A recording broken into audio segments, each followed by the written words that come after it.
Eritrean Women's Association of North America. محبر دك أنستيو إريتراويان أب السمن أمريكا. جمعية المرأة الإريترية في أمريكا الشمالية.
الأستاذة حنان بشير هي معلمة ومستشارة روحية ووسيطة مخصصة للتغيير، ولديها خبرة في العمل المجتمعي والصيدلة. الأستاذة حنان بشير إريترية الجنسية، ولدت في المملكة العربية السعودية ونشأت في بريطانيا. هي حاصلة على درجة الماجستير في الإسلام والرعاية الروحية ودرجة الماجستير في الصيدلة. تشمل مسيرتها المهنية التدريس والتدريب والقيادة في قطاع الأعمال الخيرية، وأكثر من عقد من الزمن من الخبرة في مجال الصيدلة. الأستاذة حنان بشير تكمل حالياً درجة الدكتوراه في الدراسات الدينية والرفاهية الروحية والعاطفية. أستاذة حنان بشير is an educator, spiritual advisor, and dedicated facilitator of change with experience in community work and pharmacy. Ustaza Hanan Bashir is an Eritrean born in Saudi Arabia and grew up in Britain. Ustaza Hanan Bashir holds a master's degree in Islam and pastoral care and a master's degree in pharmacy. Her career encompasses teaching and training, leadership in the charity sector, over a decade of experience in the pharmacy field. She is currently completing a doctorate in religious studies and spiritual and emotional well-being. أستاذة حنان بشير ኣብ ማሕበረሰባዊ ስራሕን ፋርማስን ተመክሮ ዘለዋ መምህር፣ መንፈሳዊ ኣማኻሪትን ውፍይቲ ኣቀላጣፊት ለውጥን እያ። ኣብ ስዑድ ዓረብ ተወሊዳ ኣብ ብሪጣንያ ዝዓበየት ኤርትራዊት እያ። أستاذة حنان بشير بعود اسلمنا كمون بعود فارماسي ناي ماسترز ديجري زلوا بعلت مويا أب ممهرن سلطنان مريحنت أب صلات قبر سناي كمون أب عود فارماسي ناي لعل 10 عام تمكرو زتقالليو أبز حج أوان بهايمانوتاو مصنعتن منفساون سمعيتاون دحننت ناي ليقنت معارك تمرتا أم متصفاف تركب. السلام عليكم. أتذكر أني حضرت دورة عن الزواج لشيخ إريتري مسلم، لكني تفاجأت أنه كان هناك قسم عن العنف الأسري. أخبرنا عن امرأة في زواج تعسفي استغرق مغادرتها لهذا الزواج مع طفليها سنوات على الرغم من أنها كانت متعلمة ولديها وظيفة. قد تفكرون كأب أو أم تستمعون إلي الآن لن تكون ابنتي مثلها أبدا، أو ربما تتساءلون عما يمكنكم فعله لحماية ابنتكم من أن تواجه نفس مصير هذه المرأة. الوقاية خير من العلاج. ومن المهم أيضا أن نتذكر أن العنف الأسري وضع معقد، لا يوجد حل واحد يناسب الجميع. أود أن أشارككم بعض أفكاري حول كيفية دعم الفتيات حتى يكون أقل عرضة للوقوع في زواج تعسفي أو البقاء فيه. أولا، مسؤولية دعم بناتنا هي مسؤولية الجميع، الأمهات والآباء، الأعمام، الخالات، والمجتمع ككل. كم مرة سمعت صديقا أو فرد من العائلة يلوم شخص آخر على صراخه هو أو شتمه أو حتى ضربه لهذا الشخص؟ هل نعتبر ذلك تصرف طبيعي أو متوقع؟ انتبهوا، الرجل المعنف يلوم زوجته على غضبه وضربه أو إساءته لها، فهو لا يتحمل مسؤولية أفعاله. صحيح أننا قد لا نتمكن من التحكم في مشاعرنا في لحظة معينة، ولكننا مسؤولون من سلوكنا. لماذا نتساهل في التعامل مع سلوك الأولاد العنيف أو غير اللائق، ولكن نتوقع من الفتيات أن يكن لطيفات ومتسامحات دائما حتى عندما يظلم؟ انتبهوا، تشعر العديد من النساء المعنفات بأنهن الوحيدات المسؤولات عن نجاح زواجهن أو فشله. تلوم هؤلاء النساء أنفسهن فقط على أي مشكلة في الزواج. ثقافة القيل والقال والإهانة مدمرة. في العديد من تلك التجمعات يتم إلقاء اللوم على النساء لمغادرتهن أو بقائهن في زواج سيء. المرأة تحتاج إلى نظام دعم وليس نظاما يعيبها ويجبرها على البقاء حاصرة. ثانيا، التعليم الأكاديمي أو المهني مهم وقيم لكل من الفتيات والفتيان، ولكن أين لهم تعلم أسس العلاقات والزواج الصحيحين؟ هل الآباء والأشخاص البالغون في محيطهم مثال يحتذى به في تكوين العلاقات الصحية؟ هل تعلمت ابنتكم أنها يجب أن تشعر بالأمان والحب والاطمئنان في زواجها؟ هل تدرك أن الخوف والإدلال والسيطرة هي علامات زواج غير صحي؟ هل يعلم ابنكم أن قوته الجسدية وقدرته على توفير الدعم المادي لزوجته وأسرته المستقبلية هي وسائل للحماية وليس للظلم؟ هل يدرك أن قوة الشخصية تتمركز في الصبر والمرونة والحكمة وليس الغضب والتلاعب؟ أخيرا، علموا بناتكم وأولادكم ما يقوله الدين عن الزواج. يصف الله عز وجل الزواج في القرآن بأنه سكن ورحمة ومودة لكل من الزوجة والزوج. نبينا محمد صلى الله عليه وسلم كان قائدا عظيما وكانت لديه العديد من المسؤوليات، ومع ذلك كان محبا لزوجاته. من المفروض أن يكون الزواج بيئة مثرية وداعمة للزوجة والزوج والأطفال حتى تصبح هذه الأسرة حجر بناء لمجتمع قوي. الأمل والإصلاح يكمنان في أن تكون لديكم والأشخاص البالغون في الأسرة علاقات صحية، وفي أن يكون المجتمع مجتمعا متعاطفا وغير منتقد لأفراده، وفي أن يتم فهم وتطبيق تعاليم الدين بشكل شمولي. أمل أن تشجع هذه التغييرات ابنتكم لطلب النصح منكم عندما تواجهها صعوبات في زواجها، لأن الجميع يواجه صعوبات في الزواج، لكن إذا تحول الزواج إلى تعنيف فيمكنها أن تدرك العلامات مبكرا وأن تدافع عن نفسها ولا تدع مشاعر الخجل والذنب تمنعها من طلب المساعدة والدعم. ودمتم سالمين.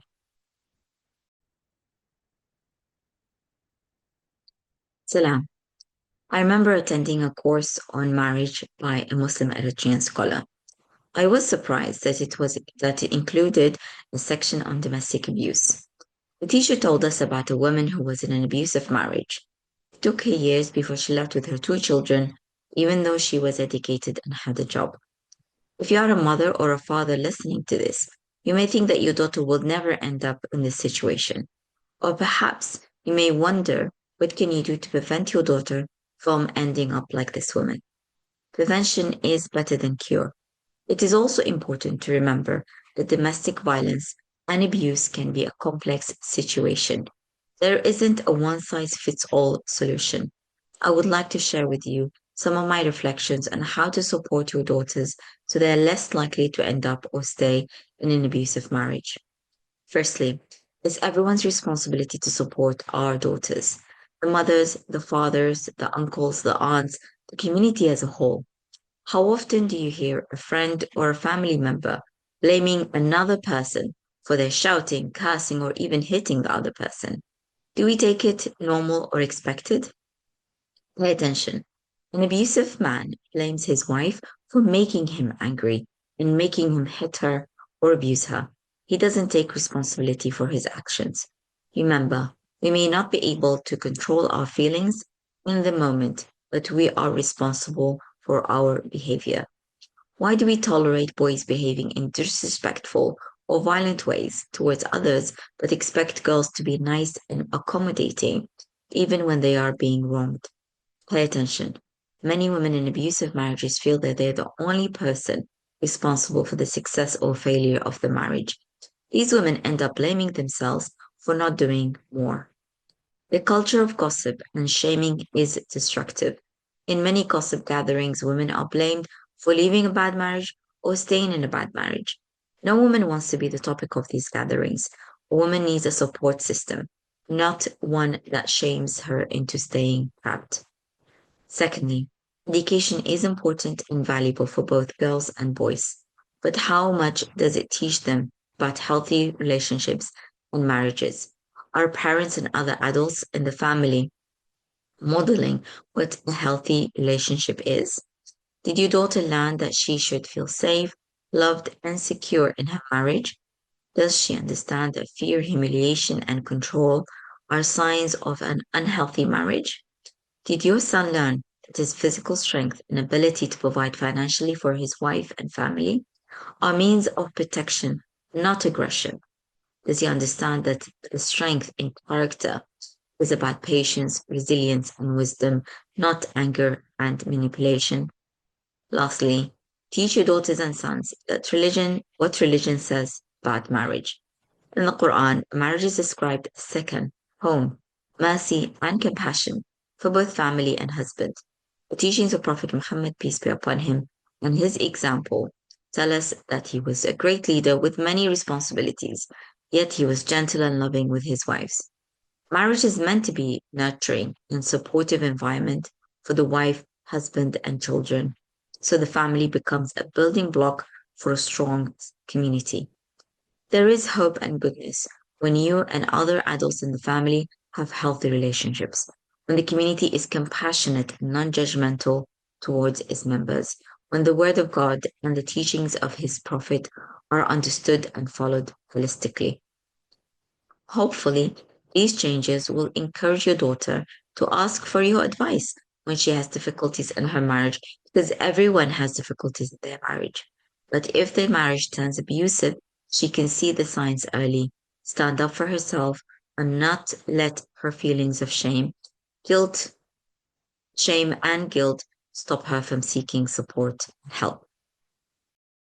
ኣብ ሓደ ብኤርትራዊ ምሁር ምስልምና ዝተዋህበ ብዛዕባ ሓዳር ዝምልከት ስልጠና ክሳተፍ ዝከረኒ ብዛዕባ ዘቤታዊ ዓመት ዝምልከት ክፋል እውን ዘጠቃለለ ስልጠና ምንባሩ ገሪሙኒ እቲ መምህር ብዛዕባ ሓንቲ ዓመት ዝመልኦ ሓዳር ዝነበረት ሰበይቲ ነጊሩና ዝተማህረትን ስራሕ ዝነበራን እኳ እንተነበረት ምስ ክልተ ደቃ ካብቲ ሓዳር ክትወፅእ ነዊሕ ዓመታት ወሲዱላ ነዚ ትሰምዕ ዘለኻ ወላድ እንተኮይንካ ጓለይ ከምዛ ናይዛ ሰበይቲ ደረጃ ፈጺማ ኣይትበጽሕን ኢልካ ትሓስብ ትኸውን ወይ ምናልባት ጓልካ ከምዛ ሰበይቲ ከይትኸውን እንታይ ክትገብር ትኽእል ኢልካ ትሓስብ ትኸውን ካብ ምፍዋስ ምክልኻል ይሓይሽ ከም ዝበሃል ዘቤታዊ ዓመፅን ግህሰትን ዝተሓላለኸ ኩነታት ክኸውን ከም ዝኽእል ምዝካሩን ኣገዳሲ እዩ ሓደ ዓቕን ንኹሉ ይምጥን ዝበሃል ፍታሕ የለን ደቂ ኣንስትዮ ደቅኹም ኣብ ግህሰት ዝመልኦ ሓዳር ናይ ምእታው ናይ ምጽናሕ ተኽእሎአን ትሑት ንምግባር ከመይ ጌርካ ከም እትድግፈን ገለ ካብቲ ትዕዝብተይ ከካፍለኩም ፈቱ ቅድም ቀዳድም ደቂ ኣንስትዮ ደቅና ምድጋፍ ናይ ኩሉ ሓላፍነት እዩ ተናዴታት ኣቦታት ኣኮታት ኣሞታት ብሓፈሻ ናይ ትኩሉ ሕብረተሰብ ሓላፍነት እዩ ክንደይ ግዜ ኢኻ ሓደ ዓርክኻ ወይ ኣባል ስድራ ቤትካ ብዛዕባ ሓደ ጨዲሩ ዝቋየቆ ዝጻረፎ ወላ እውን ዝሃርሞ ሰብ ክወቅስ ሰሚዕካ ዘለኻ ነዝኸ ከም ንቡር ኖርማል ወይ ንጽበዮ ባህሪ ዲና ንወስዶ ኣስተውዕል ሓደ ዓማጽ ሰብኣይ ንሰበይቱ ከም ዝቆጥዐቶን ወይ ከም ዝሃርማን ኣብ ልዕሊኣ ዓመጽ ንኽፍጽምን ከም ዝገበረቶ ይወቅስ ብተግባራቱ ሓላፍነት ኣይወስድን እዩ ኣብታ ህሞት ስምዒታትና ክንቆጻጸር ዘይንኽእል ንኸውን ግን ናይ ባህርያትና ተሓተቲ ምዃንና ኣይንረስዕ ስለምንታይና ኣወዳት ኣብ ልዕሊ ካልኦት ብዝያ ክብሮት ወይ ጎነፅ ዝመልኦ ባህሪ ከርእዩ ንጻወር ኣዋልድ ግን ወላ ብዝተበደላሉ እዋን ጥዑማትን ተቐበልትን ክኾና ንጽበ ኣስተውዕል ብዙሓት ኣብ ግህሰት ዝመልኦ ሓዳር ዝነብራ ደቂ ኣንስትዮ ናይ ዓወትን ውድቀትን ናይ ተሓዳር ተሓተቲ ንሳተን ጥራይ ኮይኑ ይስምዐን እዘን ደቂ ኣንስትዮ ኣብ መወዳእታ ካብኡ ንላዕሊ ብዘይ ምግባርን ንነብሰነን ዝወቕሳ ባህሊ ሕሜታን ሕፍረትን ኣዕናዊ እዩ ኣብ ብዙሕ ናይ ሕሜታ ምትእኽኻባት ደቂ ኣንስትዮ ሕማቕ ሓዳር ብምግዳፈን ወይ ብምጽንሐን ይውቀሳ ኣርእስቲ ናይዞም ምትእኽኻባት ክትከውን ትደሊ ጓል ኣንስተይቲ ድማ የላን ጓል ኣንስተይቲ ኣብ መጻወድያ ናይ ሕማቕ ሓዳር ናይ ምጽናሕ ስክፍታ ዘይኮነ ትሕገዘሉ መንገዲ እዩ ዘድልያ ካልኣይ ትምህርቲ ንኣዋልድን ኣወዳትን ኣገዳስን ዋጋ ዘለዎን ነገር እዩ ግን ብዛዕባ ጥዑይ ዝምድናን ሓዳርን ክሳብ ክንደዮም ኣብ ቤት ትምህርቲ ዝመሃሩ ወለድን ካልኦት ዓበይቲ ሰባትን ኣብ ስድራ ቤት ጥዑይ ዝምድና እንታይ ምዃኑ ኣብ ምርኣይ ኣርኣያ ድዮም ጓልካ ኣብ ሓዳራ ውሕስነትን ፍቕርን ድሕነትን ክስምዓ ከም ዘለዎ ተማሂራ ድያ ፍርሒ ውርደትን ምቁፅጻርን ምልክታት ናይ ጥዕና ዘይብሉ ሓዳር ምዃኑ ኸ ትርዳእ ዶ ወድኻ ኣካላዊ ሓይሉን ክእለቱን ንመጻእ በዓልቲ ቤቱን ስድራ ቤቱን ብገንዘብ ንምምላእ ዘለዎ ዓቕምን ንመከላኸሊ ደኣ እምበር ንመጥቃዕቲ ከም ዘይኮነ ተማሂሩ ድዩ ሓይሊ ኣብ ባህሪ ማለት ትዕግስቲ ጽንዓትን ልቦናን እምበር ብዛዕባ ቁጥዐ ወይ ምዕብላል ከም ዘይኮነ